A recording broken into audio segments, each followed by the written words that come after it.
Looking to move to Australia? No worries, I got you. Here's what you need to know in order to move there.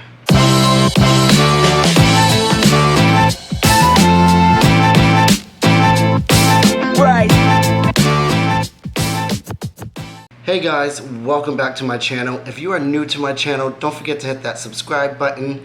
I like to talk about all things travel, and I also do some fun challenge videos with my family every now and then. I also upload videos every Monday and Thursday, and you don't want to miss those at all. So this video is pretty much how you can move to Australia. A lot of Europeans tend to know, so this is mainly for Americans or possibly someone else who doesn't know, in case you are from Europe and you don't know your options on how to move to Australia, or even just to spend a little bit of time over in Australia. So without further ado, let's get into it. So there are pretty much two main options on how to actually go to Australia, and both of these options allow you to stay up to 3 years over there. So that allows you to pretty much dip your feet in the water to see if you actually want to pursue staying a little bit longer, or if Australia is actually the country for you. So for those of you who do not know, there is the working holiday visa and there is the work and holiday visa. They are slightly different due to the country you are from. So let's talk about the first one, the working holiday visa, or the 417 subclass visa. This is mainly for Canadians and Europeans. This visa, you can apply for this visa between the ages of 18 and 30 or 18 and 35, depending on the country you are from. Everything that I talk about in this video as well, I will be putting links down below. The cost of this visa is 485 Australian dollars. This is also equivalent to around 340 US dollars or 300 euros. Like I said, you are now allowed as of July 2019 to have this visa for up to 3 years. But there's also requirements on what you have to do in order to stay for 3 years. So your first year, you can just chill and relax, but if you do want that second year visa, you need to do at least 3 months of regional work. So that regional work for the 417 subclass is either construction, farm work, or au pair. I believe there's some other things you can do, but I don't have too much experience on it. But what you also need to ask your job is if they are eligible to help you with this visa, because not every construction job or au pair or farm job that you find will sign off on your second year visa. In order to get that third year visa, you need 6 months of that work. As far as I'm aware, it has to be with the same employer for the 6 months. So you can do one employer for the 3 months for your second year visa, but for your third year visa, it can be a different employer, but you have to be with the same employer for those full 6 months, due to my understanding. I am American, so my visa requirements are a little bit different, which is why I'm not too familiar with it. But this is what everyone that was Canadian or English over there was saying for their visas. So the other visa that we have, which is mainly for the Americans or the South Americans, it's also for people that live in Spain and the Czech Republic, so they lucked out. This is the work and holiday visa, or the subclass 462 visa.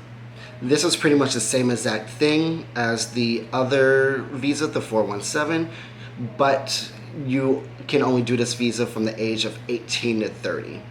What that actually means is you just have to be in Australia. So if you want to do the full 3 years, you have to be in Australia before your 30th birthday for your third year, and then you can do your full 3 years.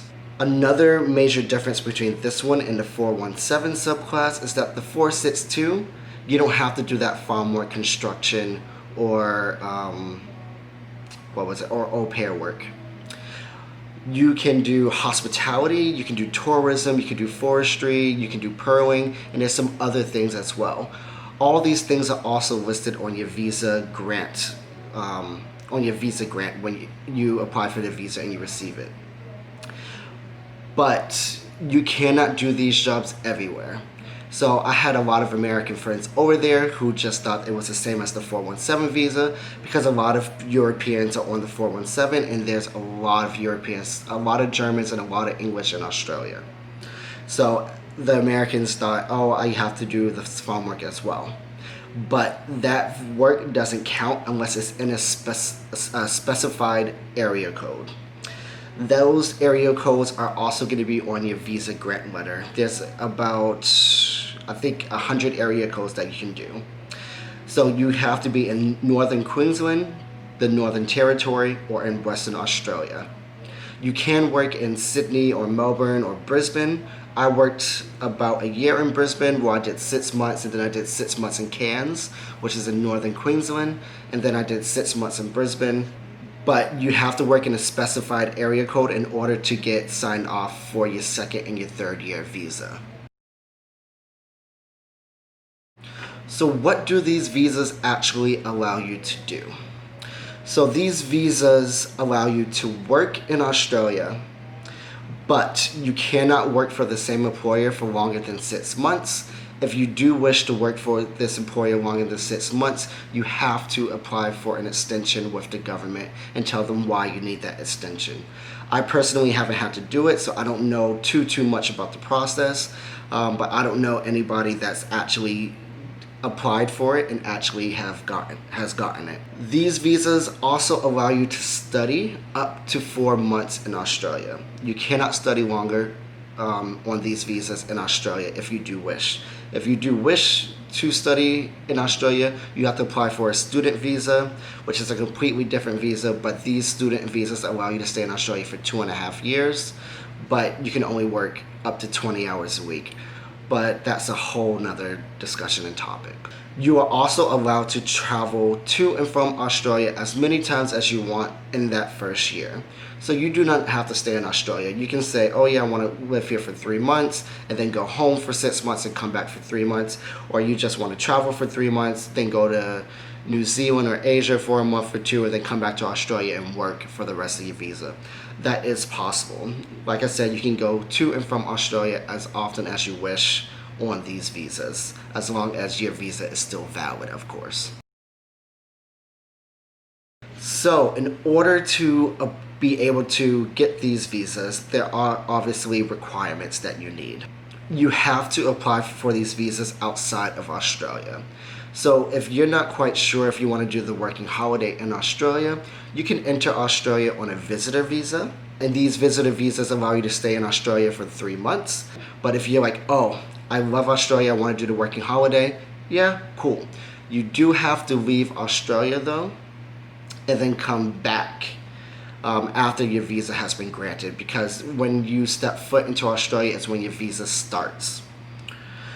You also have 1 year from the date that you apply for the visa to enter Australia. So if you're not planning on coming to Australia within a year of your application date, then don't apply for the visa.